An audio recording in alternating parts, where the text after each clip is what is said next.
Sveiki visiem! Es gribēju mazliet pastāstīt par vēstuli sievietes dvēselē, jo mani jautā un saka, ka nezinu īsti, kuru izvēlēties. Es pateikšu mazliet, drusciņu vairāk pastāstīšu, jo tiešām ir varianti. Lūk, tātad, un vēl tur šo vēstuli šobrīd ietiec grupā, jā, kurā starp citu es katru dienu lieku vēstījumus no eņģeļiem, un tas nav tā, ka es vienkārši izvelku kārtu un tad aprakstu, par ko tā kārtas tur ir, bet es velku vēl paralēli vairākas taro kārtas, un tāpēc eņģeļu vēstis manā grupā, es teikšu, ir viens no visgaidīgākajām. Tiešām. Lūk, tā kā, nu jā, tur tiešām daudz labu vārdu, bet pa vēstulēm runājot, ir spēka vēstule.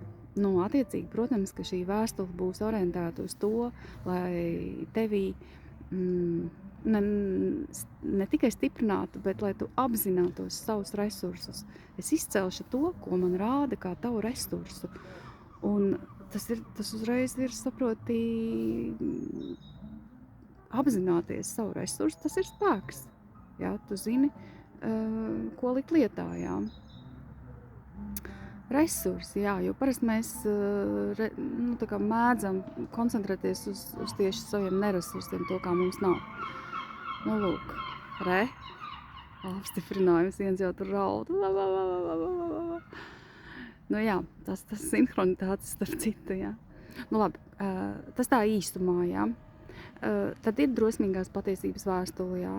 Nu, protams, ka es izcelšu to, kur vajag drosmi to dzirdēt, jā. Jo tev jābūt gatavam. Ja tu pirms laika kaut ko dzirdi, tad tas ir traumatiski, jā. Bet šeit man parādīs, ko tā kā tu esi gatavs dzirdēt un apzināties, jā. Drosmīga patiesība ir par apzināšanos, par kādu patiesības apzināšanos, jā, kas varbūt nav patīkama tavam ego un tā tālāk, bet kas bremzē tevi uz ceļā uz šo laimīgo sajūtu vai kaut kādiem saviem mērķiem. Trešais ir vēstule, viena no populārākajām, man jāsaka, ir vēstule no tava nākotnes es. Nu jā, tas ir forši, tāpēc, ka pirmkārt jau tas ir tāds tā kā apstiprinājums, ka tu esi izdzīvojis, jā, otrkārt tu saņem tādu stiprinājumu un iedrošinājumu no tevis, kas jau tam ir izgājis cauri, kam tu tagad ej cauri, jā. Un, nu nezinu, cik es esmu rakstījis, tur arī tā, nu arī forši parāda, jā, kā tu ej uz kaut ko foršu beigu galā, jā. Nu jā, tas tāds stiprinājums, jā. Un 4. vēstule bija mīlošam atbalstam vēstule, jā. Nu, protams, ka tas ir tad, ja tu jūti, ka kad tev dzīve jau tricinājas un tev šobrīd jau tu neesi gatava kārtējiem, drosmīgai patiesībai, jā. Tāds stāvoklis arī var būt, jā, kā jau es teicu, visam ir savs laiks, un ir laiks, ka mums vajag, lai mūs vienkārši samīļo, un lai ir šī klātienes sajūta, jā. Un tad es nolasīšu to, ko man sūta tev kā šos te samīļojošos impulsus, jā. Tas, es domāju, varbūt ļoti aizkustinoši. Lūk, un tas tā īsumā viss. Es esmu runājis 3,44 tieši teikt, jā. Lūk, un jā, aicinu tiešām no sirds.